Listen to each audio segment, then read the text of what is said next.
Diane Finegood, thank you for joining us today.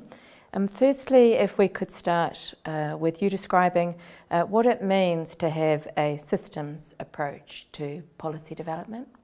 So I think a systems approach is when you apply, for me, it's when you apply systems thinking to either the definition of a problem, how you're going about intervening with a problem, or how you're doing evaluation or impact assessment. So what do I mean by systems thinking?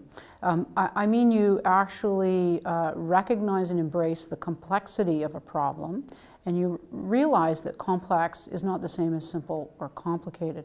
And therefore you need solutions to problems or approaches to complex problems that are different from the ones that we have traditionally developed for simple or complicated problems, where in a simple or complicated problem you can work out the cause of the problem and you can target your solutions towards addressing and ameliorating the causes. But in a complex problem, if you do that, if you spend a lot of time working out the causes of the problem, I'd say there's a lot of unintended consequence and opportunity cost, because you could spend your whole life working out the causes of obesity and you're still not necessarily going to find the solution to the problem. You need to really focus on working together across boundaries in places where building relationships, building trust, learning from each other can actually help to address the challenge at hand.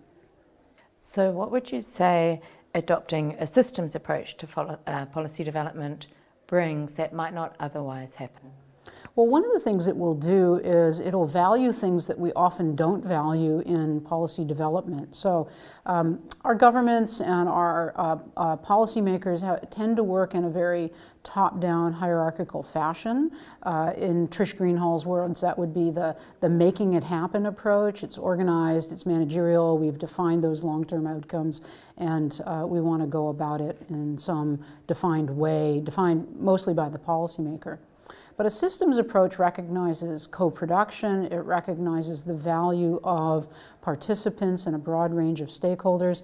And so a systems approach might be to actually value and invest in building the connections across stakeholders to help define the problem.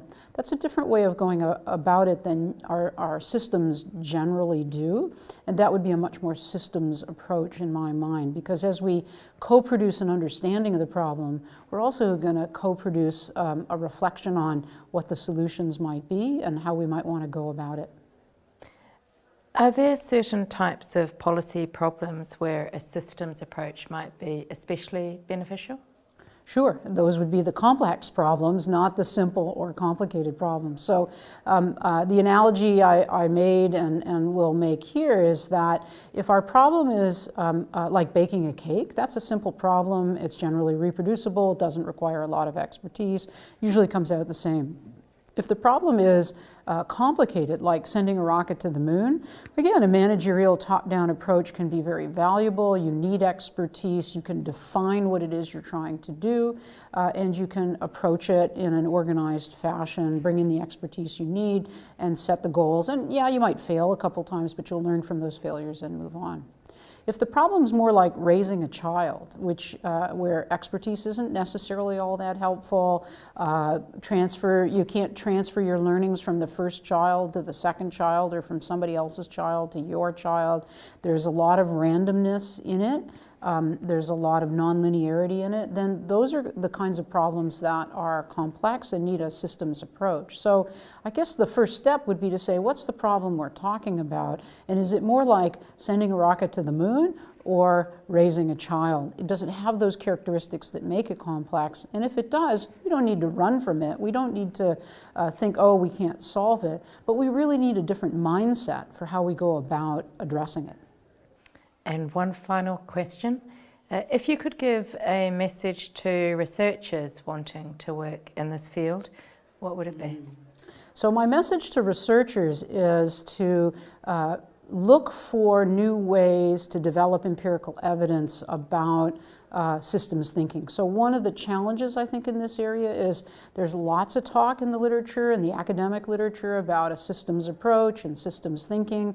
There was a recent review done that showed of the 60 papers that they pulled together that were about systems thinking in public health, I think it was, more than half of them are opinion pieces. They're not empirical evidence.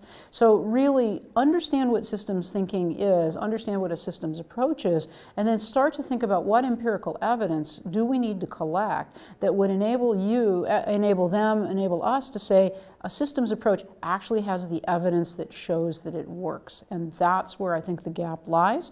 I get that it's challenging to do that. Funders need to value that kind of work, but really we need the empirical evidence that these kinds of different ways of thinking about complex problems will ultimately be a better approach. Diane, thank you for your time. Thank you.